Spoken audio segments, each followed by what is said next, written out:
Well, good morning. Ani Buju, Adishne Kas, Asasiminanekwe. I'm glad you're all here this morning. We're having a bit of weather issues over here in Portland. The city is shut down, but I am here and I'm glad that you are here as well. So let's go ahead and get started.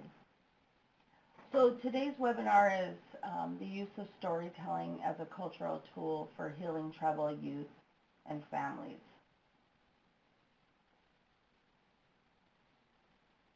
This webinar is hosted by the National Indian Child Welfare Association, a partner with the National TA Network for Children's Behavioral Health, and operated by the University of Maryland. So we wanted to thank Tiara and Gary for your technical assistance. Also, I wanted to give a disclaimer that the information that I will be presenting today is not information that is unique to any one specific tribe, but has accumulation of information from several different tribes. As we know, there are over 560 tribes that are unique, that have their own unique customs, protocols, ceremonies, language, and traditional practices. The information shared does not represent all tribes, nor does it represent one specific tribe. Also, I want to acknowledge that the content in the second webinar of this series, which was the one prior to this, was out of the Positive Indian Parenting Curriculum, which was developed by the National Indian Child Welfare Association and partners. So just an overview, this is the third and final webinar in the three webinar series. Prior to this, we had two webinars, which was the history of Indigenous storytelling, and then the second, which was Lessons of the Storyteller, and then, of course, this one. And so what we will do is we will go over each one of those webinars just in case to catch everybody up. So in the first webinar, the history of Indigenous storytelling, the webinar really spoke about how, storytelling came to be as, language was one of the first things to evolve with humankind, and storytelling was a way, because there was no written language, storytelling was the way that tribes used to pass down history, to pass down legend, for the help and healing of their people. They used it for nurturing, they used it for passing on skills, for talking about traditions and ceremonies, for introducing the natural world to youth, to talk about creations of, of the world, of the animals, of the beings, of ceremonial practices. And storytelling today is still what tribes use and are revitalizing for the help and healing of their people and passing on those cultural ways. We saw a big interruption of these things because of many government policies, namely the boarding school eras, which were where we saw a lot of halt in storytelling and in language and other cultural practices. And so we're now seeing, in urban areas, rural areas, and reservations, a revitalization of those stories. Storytellers traditionally were folks that were raised to be storytellers. They were raised from the time they were very young. Often it was a lineage type thing where storytellers would raise their children to be storytellers and would teach them their whole lives about stories and the ways of their people and legends and ways of being a storytelling. That storytelling wasn't just about telling a story, it was also about observation, being a good observer of the people, of people's needs, of the natural world, of how things interacted and interplayed, and how things were independent Stories for a lot of tribes happened during the winter months because this was the time when children were in the most because of the inclement weather.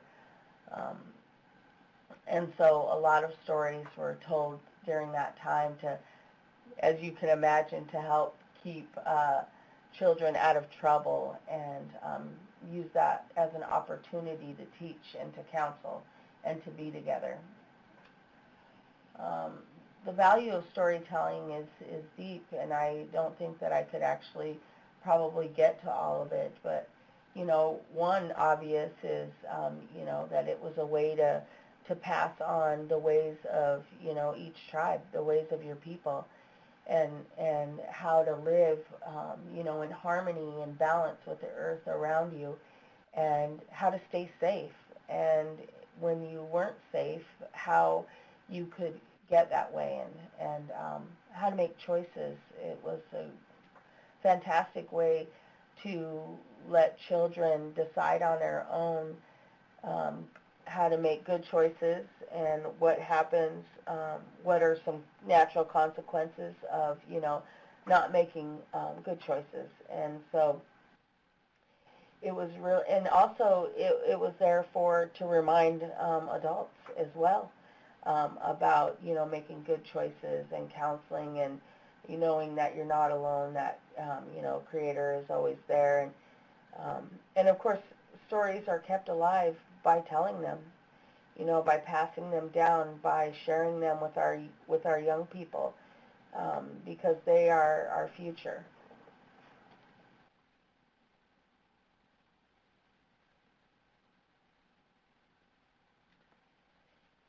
The second webinar, Lessons of the Storytelling, we look at storytelling as a part of parenting and to develop critical thinking in children, teaching self-care and importance of modeling through storytelling.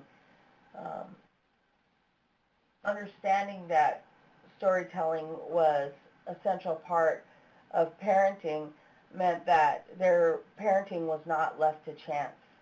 So what I mean by that is that they were very not strict and rigid, but there were customs traditionally and ways of knowing and skills that were passed on through these stories. And so they were well-defined stories that had skills and nurturing embedded in them. And so it wasn't, parents weren't left on their own, to their own devices, wondering, how to raise up the next generations. They were passed down from their grandparents to their families and on through their youth. And as I spoke of earlier, the value of storytelling was, it showed people how to live with the world around them, how to deal with situations, how to laugh at life's problems and not be too serious about things, and that, there will be ups and downs in life, and stories were a very entertaining way, storytelling was a very entertaining way to do that, because you can, imagine when you're hearing a story that you can just dive deep into your imagination and almost get lost in the storyteller's words, and you are brought into the story as if you were a part of the story. And so imagine as a young person having that opportunity to critically think about your surroundings and draw from the story your own lessons and the ways that you might incorporate choice into your life. And so storytelling was held to the highest of esteem because that really was the way that we communicated. And let's not forget that storytelling really means that I'm spending time with that person or that audience that is there with me that I'm telling the story to. And so there's that interplay and that interaction where, that energy together, we're together and we're sharing energy, and it's a positive thing.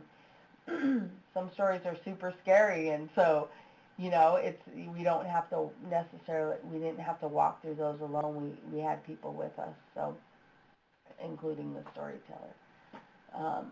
The storyteller's role was really, to understand its audience to a degree that it was unforeseen, that was unseen, meaning that, they had to understand some of the challenges and some of the issues that their audience was facing, and stories didn't necessarily, they could be changed at any moment. They could be, just molded a little bit differently to, address maybe some issues that, some youth or elders or adults were having at that moment. And so the story really provided, the narrative didn't necessarily have an exact point or lesson in it. Maybe there were maybe 100 lessons in a story, and depending on which audience member needed what lesson, it just really depended on their own, the thing that they perceived from the story. Being vulnerable is your greatest strength, and what I meant by that was just that, I know that, being honest and being open and being truthful about your own challenges and in the world, and making that okay in front of your children, and making, not necessarily a mockery, but making light of situations and letting children know that, life is hard, and but it doesn't have to, take you down. It doesn't have to take you to a place that's dark, and that there are opportunities always. There is light at the end of the tunnel, and so so there are great strengths in in being vulnerable, and in showing your humility, and showing your weaknesses, or those types of things.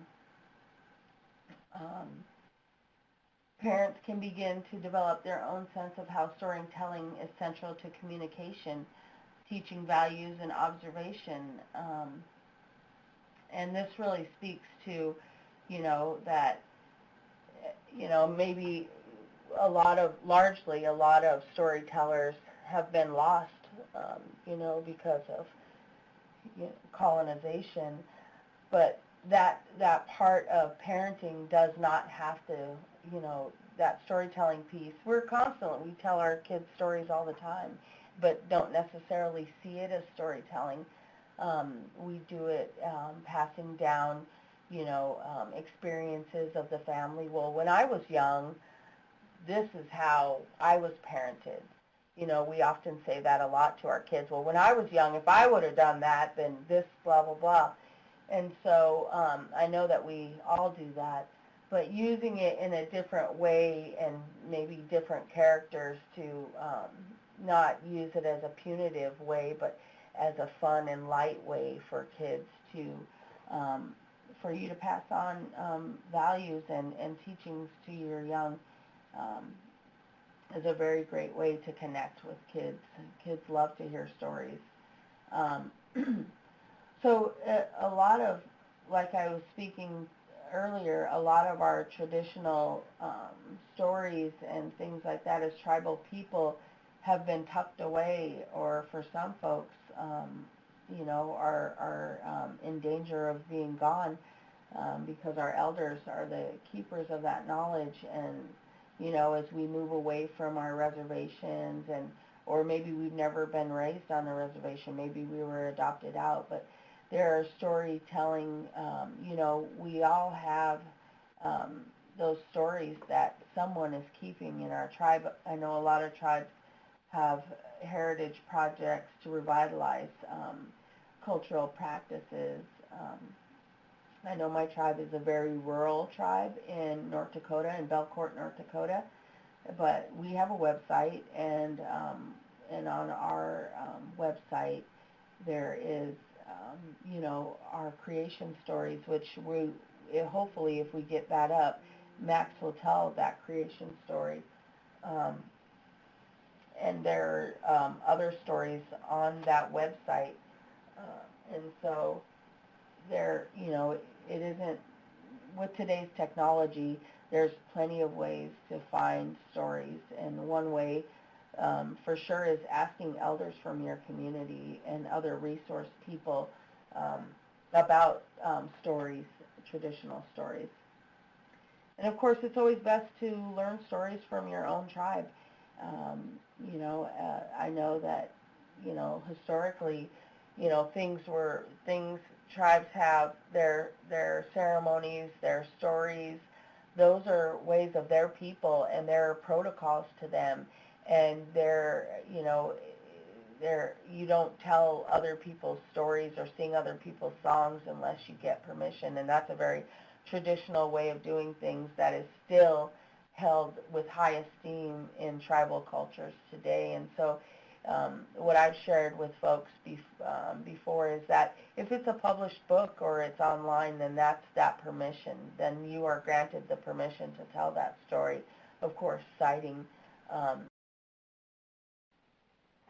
Now this slide comes straight out of the Positive Indian Parenting Curriculum. And this really talks about the dichotomy between storytelling and modern electronic entertainment.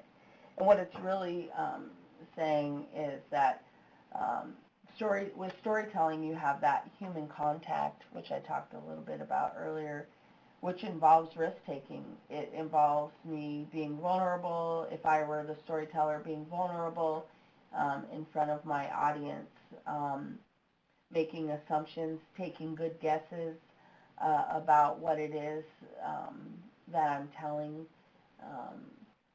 diving deep into stories, and there's that interplay with energy and versus the modern electronic, which is just a push-button device where there's no risk-taking at all. I don't have to be in front of anybody. There aren't any choices to be made. I don't have to perceive really much at all. I just have to decide what it is that I want to see. With storytelling, the storyteller has control of the story, which story they tell, which direction they go with the story, how much time they spend on certain lessons or certain issues or descriptions. If they want to change things up, they based on what they think that the audience needs, or based upon how they're feeling, or and so stories aren't ever told the same way. Maybe descriptors are changed differently. Maybe a little bit more time or physical interaction is a little different versus a modern electronic where me as the controller, I have all the control. There's no, I control what it is that I'm seeing, or if I don't want to see something, I just change it, versus, a storyteller has all the control, and storyteller is respected. They're spending that time with me. They're in front of me. They're interacting with me in a way that could be healing and helping, versus an electronic where it's just simply, I respect it because I probably paid a lot of money for it and I don't want it broke, and so that the respect is not. We've come to a place where we've almost made them a necessity in our lives. And so when we lose those electronic things, it's almost as if we've lost everything. We've lost ways to communicate. We've lost our connection to people. We feel disconnected and anxiety because now we don't know how to get connected to people because we don't know numbers. We don't have places where they're stored, and And so it can be a huge problem. For storytelling, there's unlimited imagination to each story. Um, you know, each person goes into the story with a different set of eyes on the story. They're thinking about different things. Their imagery may be completely different. Your idea of, something could be completely different than mine. Versus an electronic, device where the imagery is already prepackaged. It's there for me. I can, conceive it in a different way maybe, but nevertheless, it is what it is. And so there's no really critical thinking necessarily about prepackaged imagery. Like I said earlier, storytelling can have many different situations, twists and turns.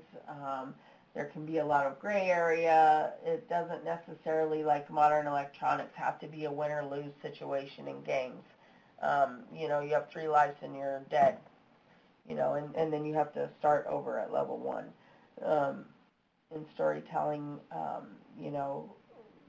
maybe the most horrible situation, as we heard in the second webinar where Terry Cross told the story about grizzly bear and black bear.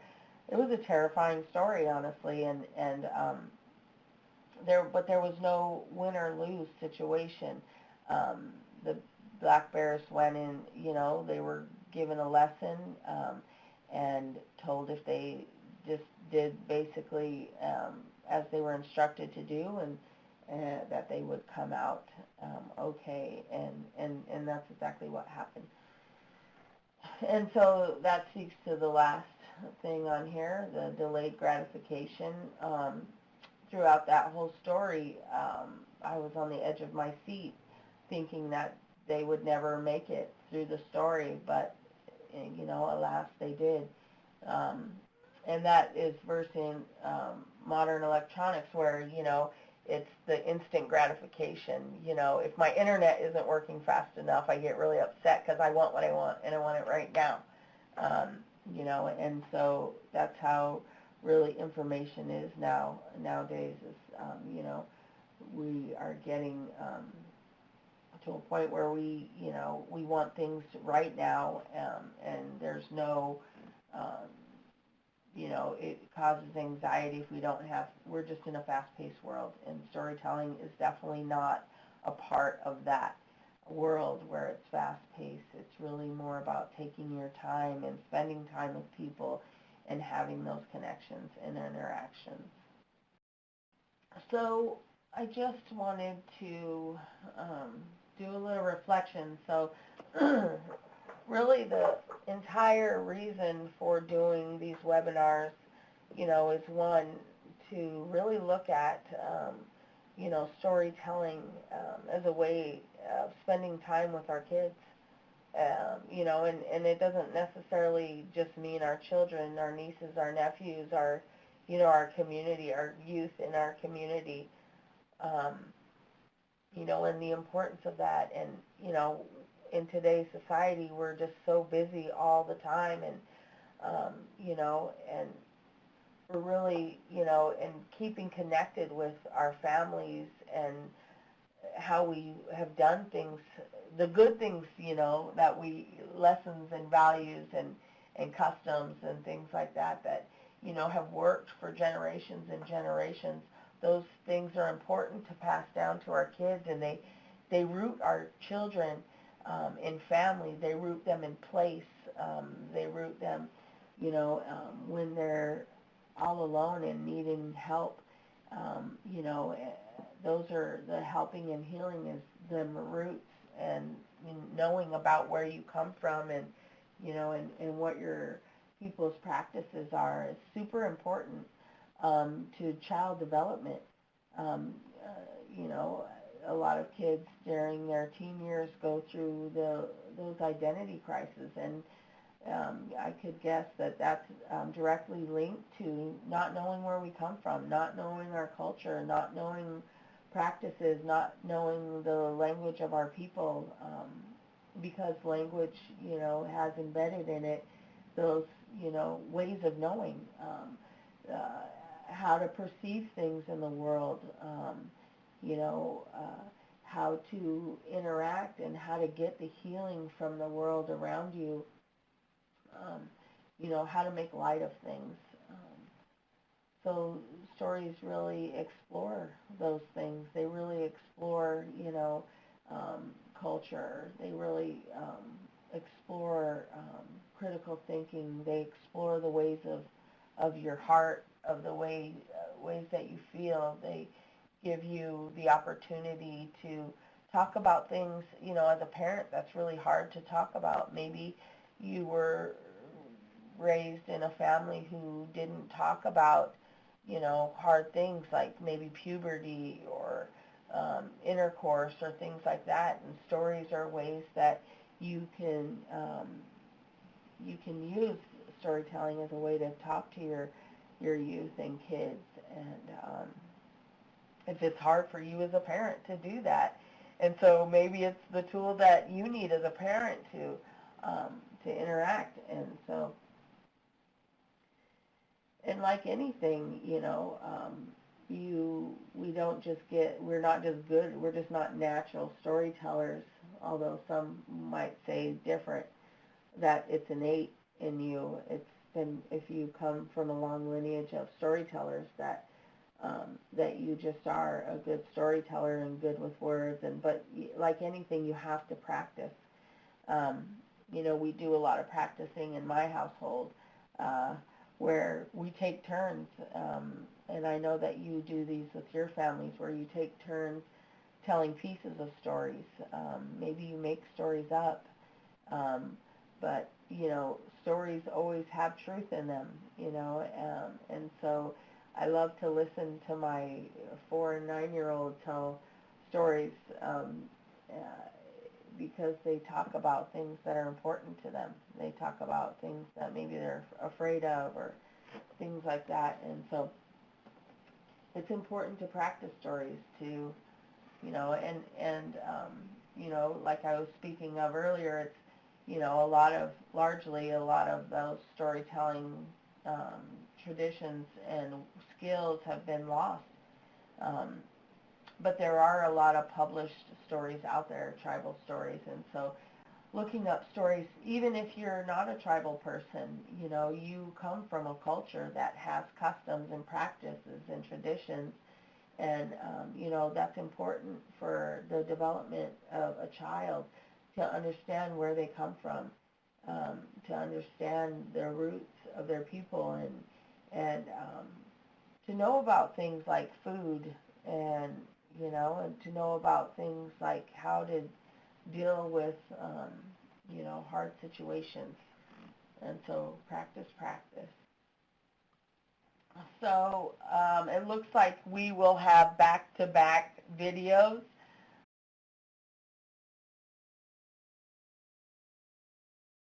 I'd like to introduce you to my husband, Max Defender. He was born on the Standing Rock Indian Reservation in North Dakota at Fort Yates.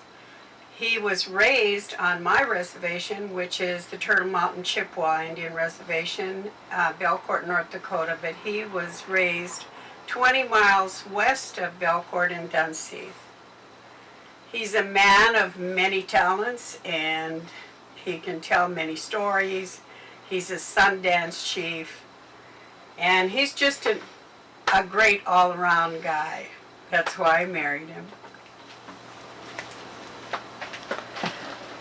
Okay. I was born on a Standing Rock, and I was raised in the Turtle Mountains, she's right. And I have relatives on the Turtle Mountain. I have them on the Fort Berthold. I have them in Standing Rock. I have them on the Crow Reservation. I have them on the Fort Berthold Reservation. And I have some in Canada, so I'm kind of like many different tribes all in one. So I grew up in the Turtle Mountains. I became a Sundance chief for the Turtle Mountain Sundance, given to me by Francis Cree. I'm also the Bear Clan leader, chief, and I try to carry on all the different things that go with that.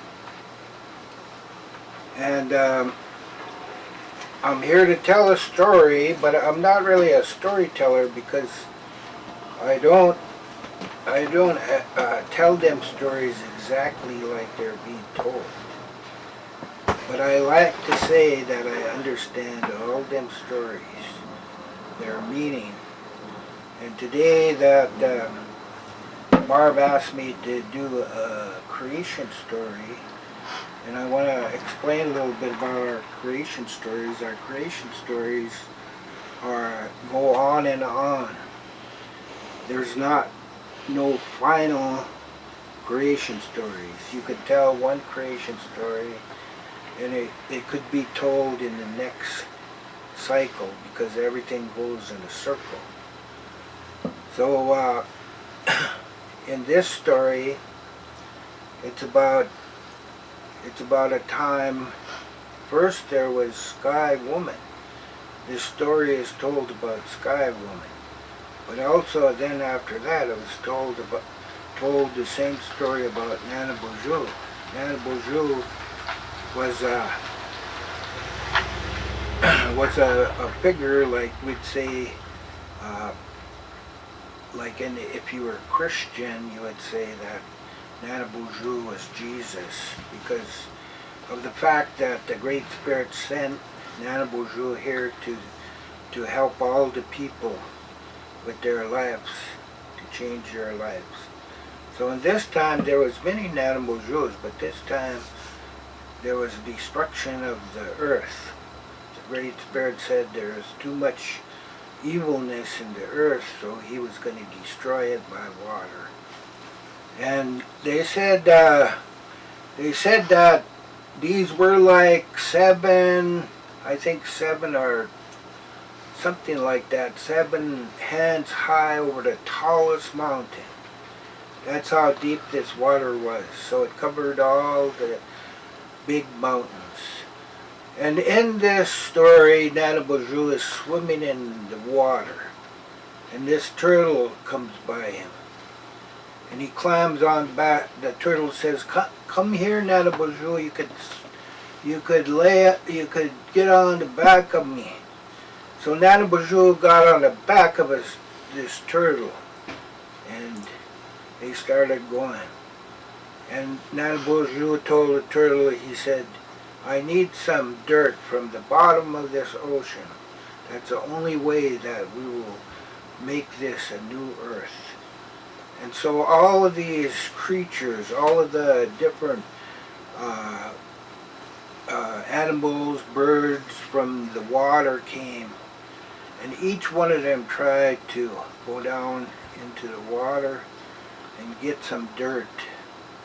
The beaver tried, the loon, the hell divers, all of these different, the loon, all of these different creatures try to get to the bottom of the sea to get some dirt.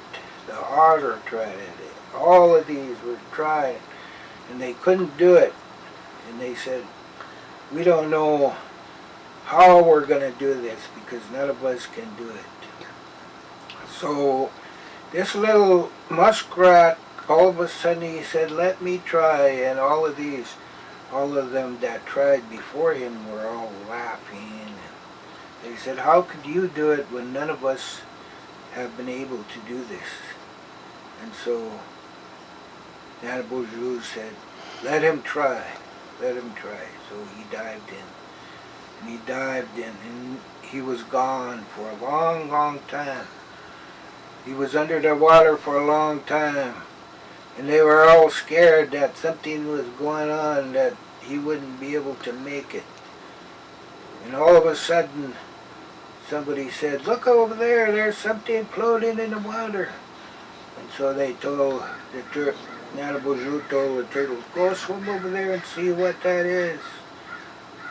And so they went over there, and sure enough, it was the muskrat. He was floating in the water. And they thought he was dead. They picked him up. And they pulled open his hands, because his hand was like this. When they pulled open one hand, there was nothing in there. And they pulled open the other hand. There was a little piece of dirt in there. And he started waking up, because he wasn't dead. He was still alive. And they took that little dirt and they put it on the back. Nana Boozhoo took that little piece of dirt and he put it on the back of that turtle. And he started praying. And this dirt started getting bigger and bigger. Bigger, and it got the whole land. And this turtle island is kind of shaped like that if you look, because the tail is way down into the south and the head is way in the north.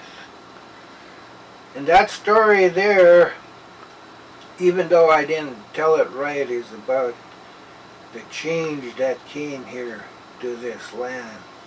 Because this wasn't underwater, this was still here. But all the people were swimming in the water.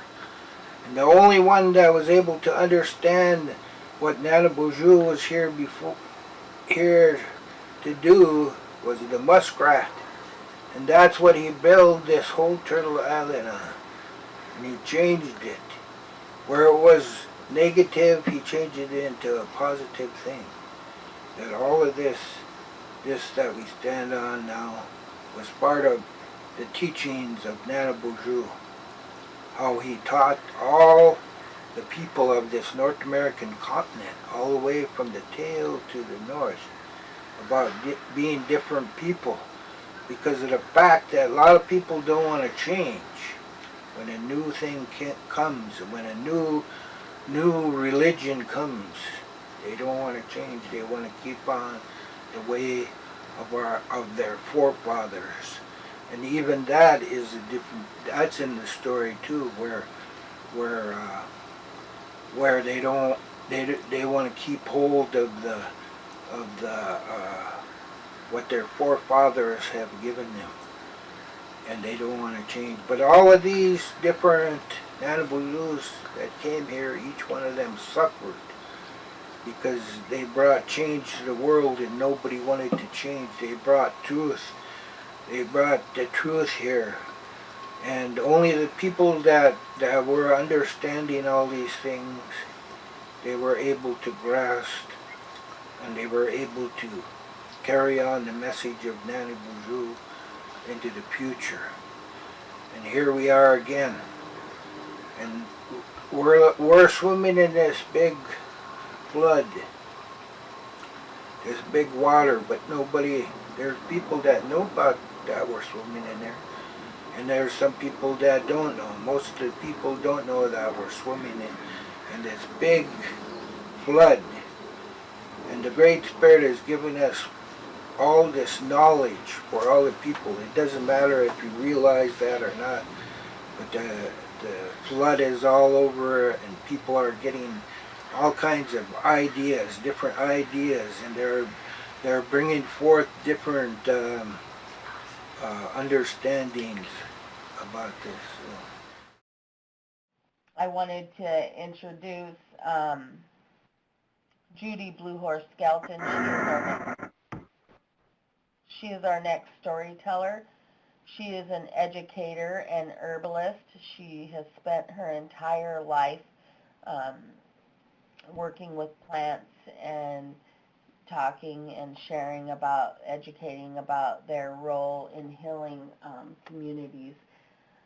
Julie Judy currently works at Portland State University as an instructor in the Indigenous Studies department. And of course, Judy teaches about plants and the plant beings. And Judy is a dear friend of mine, an elder, and a storyteller as well, although, like Max, she does not consider herself a storyteller. And that is the humble way of our people. Judy is a Nez Perce and Cherokee tribal member, and so if we have her video ready to go, let's just jump right into that. Tots may we. I'm Judy Blumer Skelton, Nez Perce Cherokee. I teach at Portland State University and the Indigenous Nations Studies program. It's really an honor to be invited to share a little bit today. I'm grateful to all of my ancestors, my family, for the gifts they've given that I am fortunate to share with students of all ages. I worked for many years with the Title V, Title IX, Portland Public Schools Indian Education Office as a cultural student support specialist with our families, and they've taught me so much, especially the little ones. And now at this time, the last 5 or 6 years, being full-time faculty at PSU, teaching about Native American practices, it's been a real privilege for the next generation to get outside and to learn about our relatives, the gifts of our native plants for food, medicine, healthy lifeways, ceremony. It's a journey that began a very long time ago, and to share that today is to share the story of many people.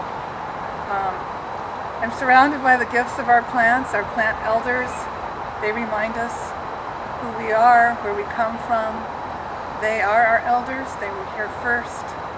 Their gift of fresh air to breathe, their gift of the foods that make us healthy, their gift of the medicine that heals us physically, spiritually, mentally, emotionally, their gifts of how we live and honor the seasons, their gifts of how we will continue to heal.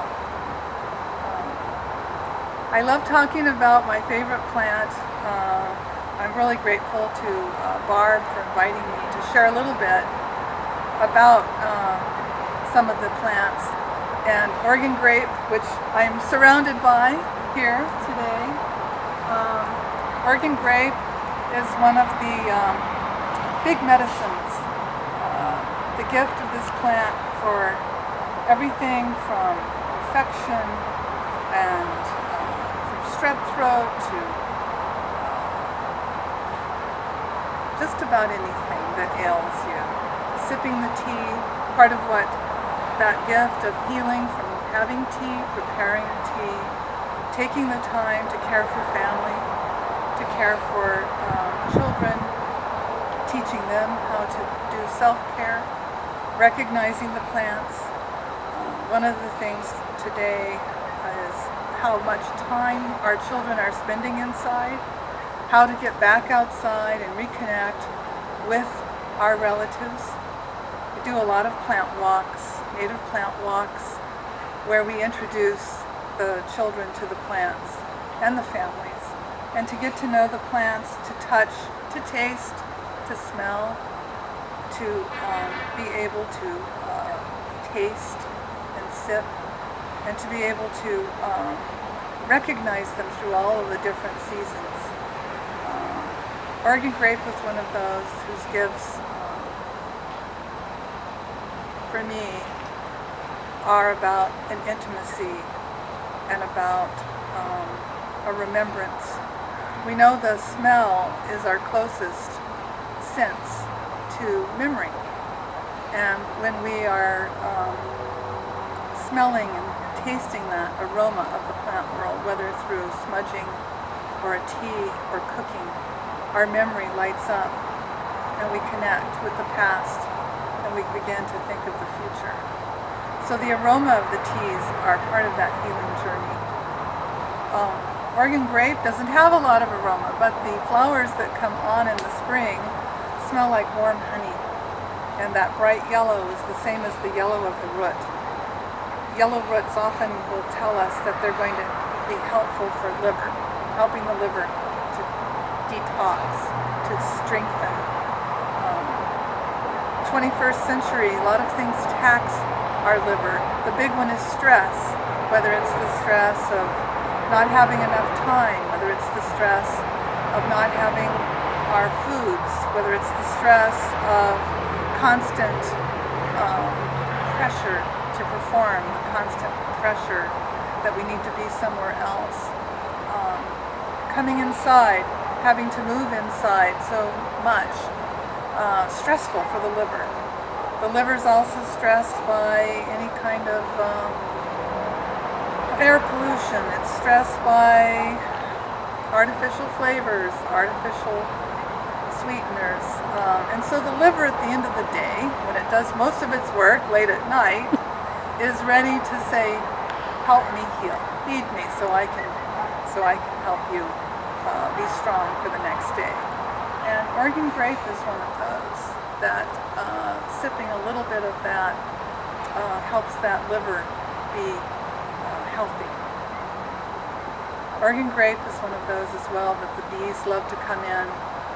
We've planted gardens all over Portland State University's Native American Student and Community Center. Part of that is a healing garden, a teaching garden, a learning garden. The students can help tend, take care of the garden while the garden is taking care of them.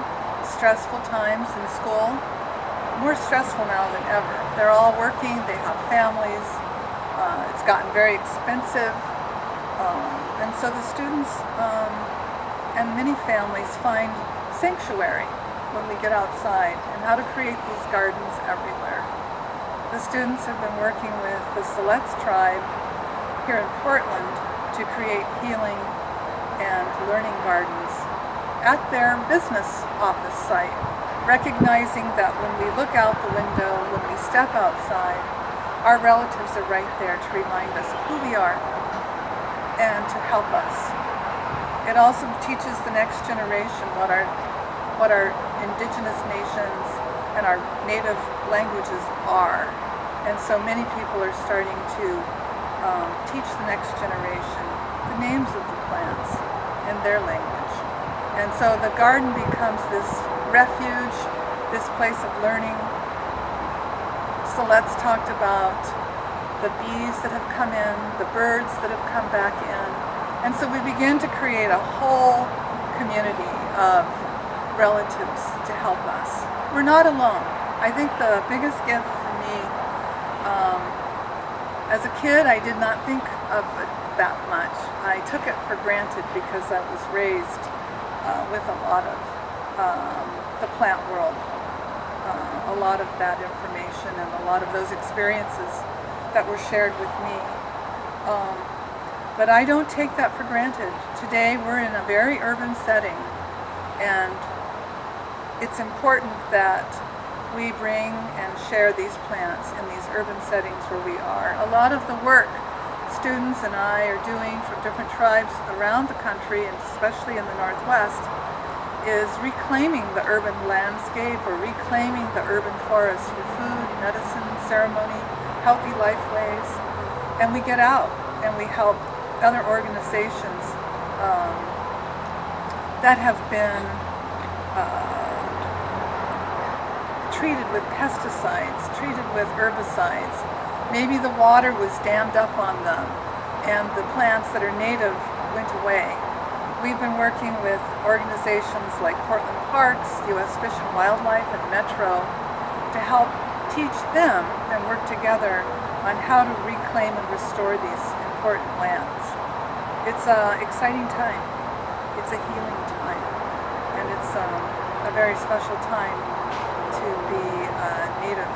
And I'm excited about the future generations and the work that we're doing. The plants are part of that. The plants were always a part of that. And the plant people, the plant elders, the plant world, our plant relatives,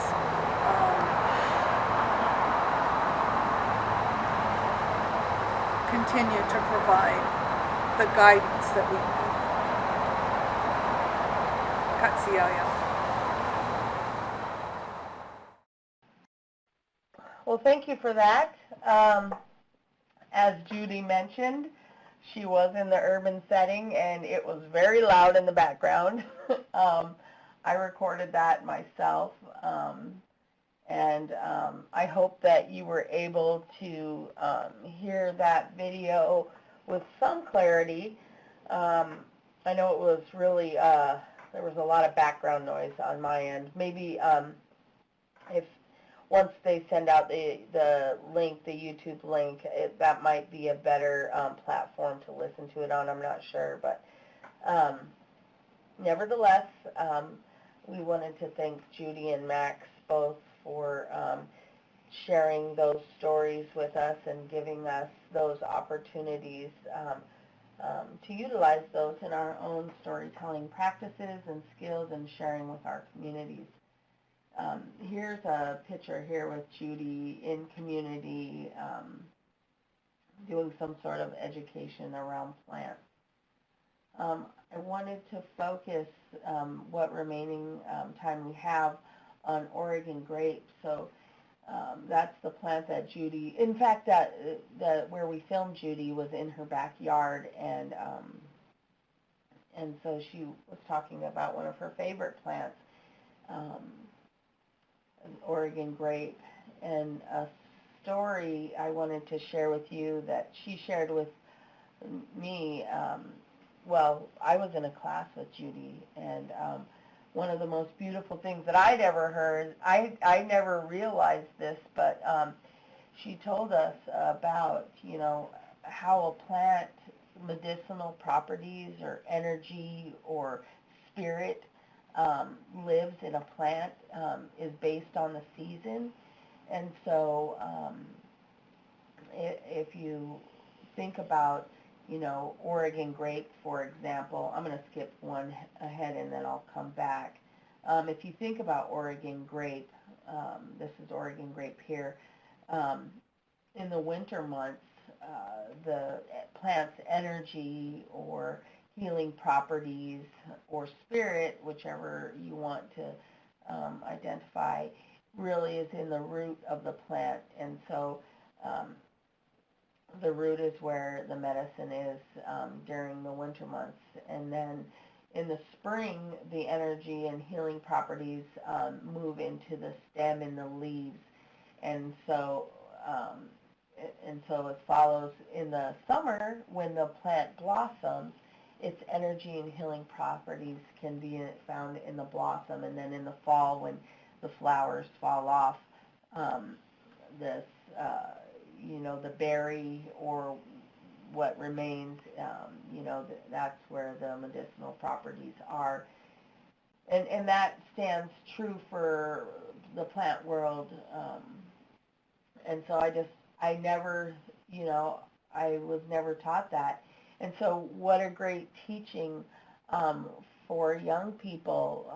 You know, there are so many medicines, like Judy was talking about, that you and your family or your community or, you know, could go and talk about and educate and be in that environment where, you know, there's healing, not only mentally, emotionally, spiritually, but also healing our bodies. And some of the, you know, Oregon grape, some of, you know, the healing properties in this plant, like Judy was sharing, you can make tea and it helps treat jaundice, arthritis, diarrhea, fever, and many other issues. And so this plant was used long before the colonists came here as a medicine, and so and is still being used today. Wild rose is also another plant that tribes around the Northwest used as a healing property, a medicine as well. And so I just wanted to end with that. We are out of time, but I did want to leave folks with a minute or a few minutes, moments to ask, one, if you will stay after and fill out that evaluation. That will help University of Maryland with moving forward with their webinars, what they could do better, what things that you liked and such. So if you could stay on after and take that eval, that would be, or that would be fantastic. Also, I wanted to open it up for questions. The survey, and they've already posted it in the public chat. If you could just click on that. If folks had questions, you can either chat or Tiara, can you unmute the lines if folks wanted to ask any questions? Absolutely. I'll go ahead and unmute right now. So if you have any questions, please don't hesitate to ask. If you have any comments, we have a few moments to do that, or if you would like to type, it looks like Marissa is typing something now. If not, please follow that link, take the survey, and thank you all so much for joining me on this call, our last and final webinar.